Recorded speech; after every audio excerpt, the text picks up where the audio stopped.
Welcome back to Fresh Outlook.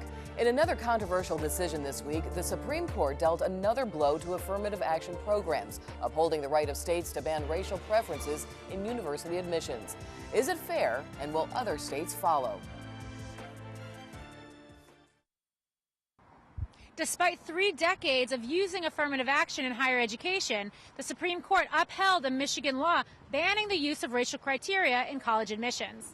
What the court's decision yesterday says, in effect, is it's okay under the Constitution to use affirmative action, but it's not required to use affirmative action. It's a key decision in an ongoing legal and political battle over affirmative action nationwide. Michigan is one of 8 states that have passed similar constitutional amendments. And then the question is, will this now start a movement in other states? Some Washington law students are undecided on the High Court's 6-2 ruling. I can see why there wouldn't be a need for affirmative action, but at the same time, African Americans in this country are a socioeconomically disadvantaged group. Others think the ruling will affect minority students. Probably quite negatively. I know that affirmative action has been a cornerstone of raising the less advantaged into positions that would otherwise be unavailable to them. Legal analysts point out that colleges can still diversify through factors other than race. However, it is much harder for colleges to achieve that diversity if the ways they can do it are limited by the voters. The court's decision now places the responsibility for affirmative action solely in the hands of the states, meaning state universities can choose to adopt and enroll in affirmative action programs, while state voters can choose to discontinue them. In Washington, I'm Leslie Spacek for Ebru News. And Dee Dee and Alain continue our discussions. We are also joined by Don Mazzella. He's a veteran news correspondent who has worked for AP, NBC News, and Essence magazines. Good to see you, Don. Glad to be here.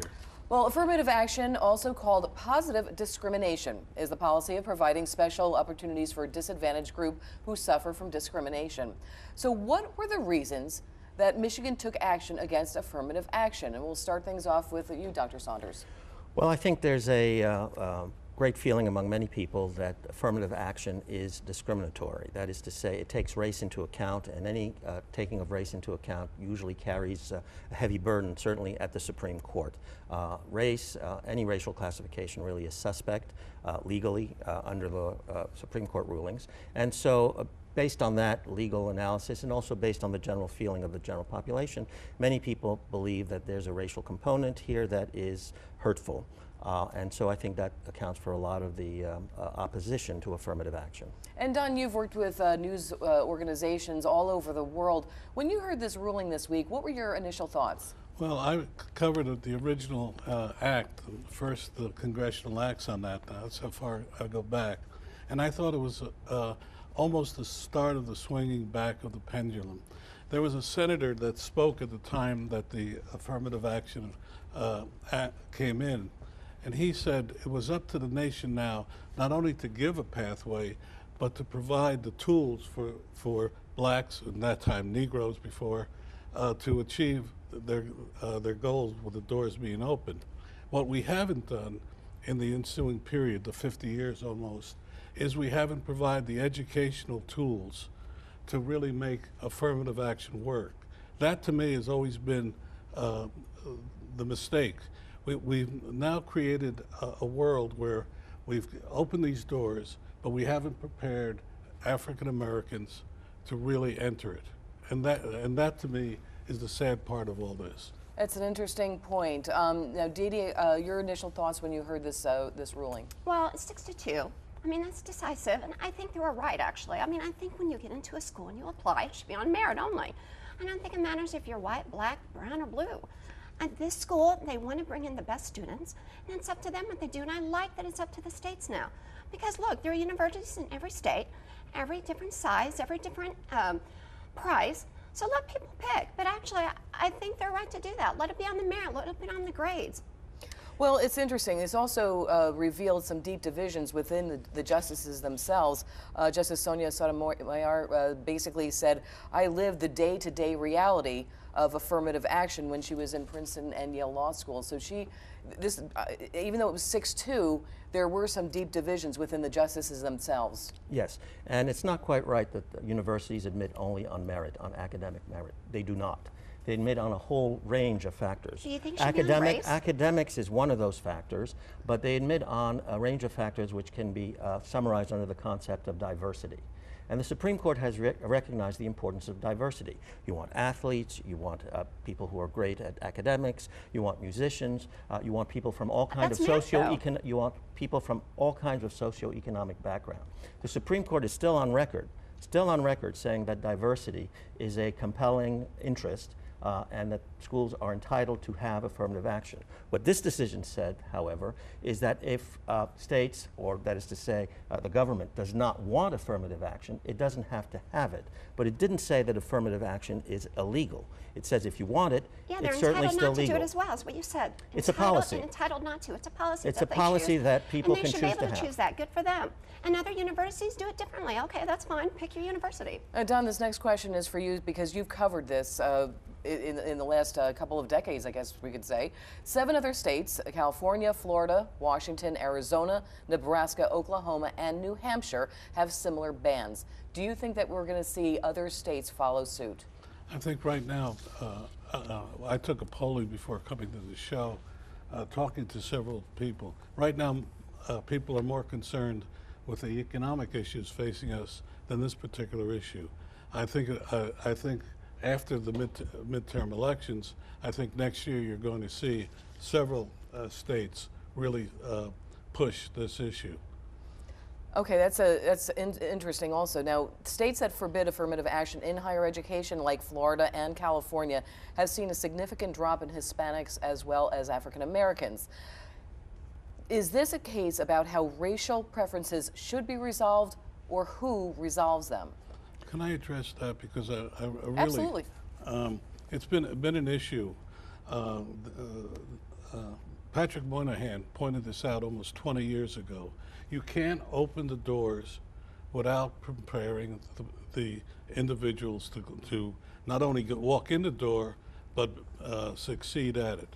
And if you look at these figures, as other people have, you can see the graduation rates when they've gone to lower level schools in California and other places have gone up for minorities. When you push them into the Stanfords or the University of California or places like that, and they're not prepared, then you're setting it up for failure. You're setting them up for failure.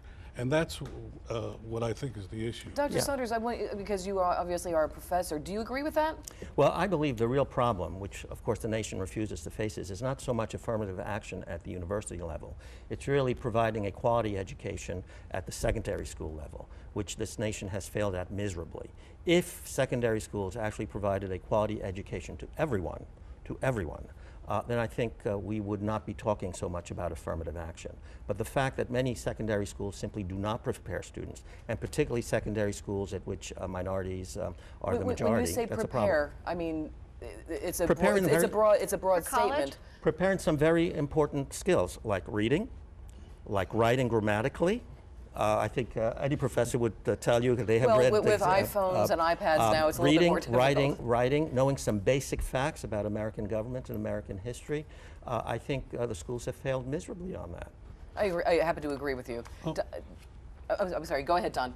What I was going to point out, I'm a product of the Newark school system, which at the time had 54 administrators for, I think it was 56,000 students. Newark today has over 300 administrators for less people, and turns out... A very good topic, and you're right. I know where you're going, and you're right. Absolutely. Well, you know, and in my school, I mean, it was all white. It was in Indiana, southern Indiana. I mean, it was terrible. I mean, I'm just going to admit it. We were not prepared at all for school. When I got thrown into college, I barely made it. I had a really rough time my freshman year. So I understand what you're saying. But think that universities and colleges should be able to choose how they want to operate. I don't think there's anything wrong with that. Well, I'm going to just change the subject just ever so slightly. We're talking about affirmative action, but a lot of people have also been talking in Michigan because the court's ruling has raised the question if there could be ramifications for Michigan's ban on same-sex marriage. No, I don't think so, because same-sex marriage is viewed from the perspective of the people who want to marry. It's an equal, it's a fundamental right for the people who want to marry.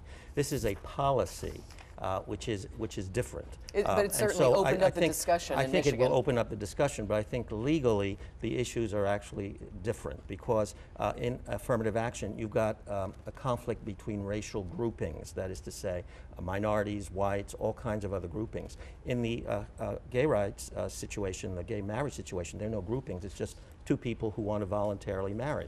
Good point. And Don, final thoughts?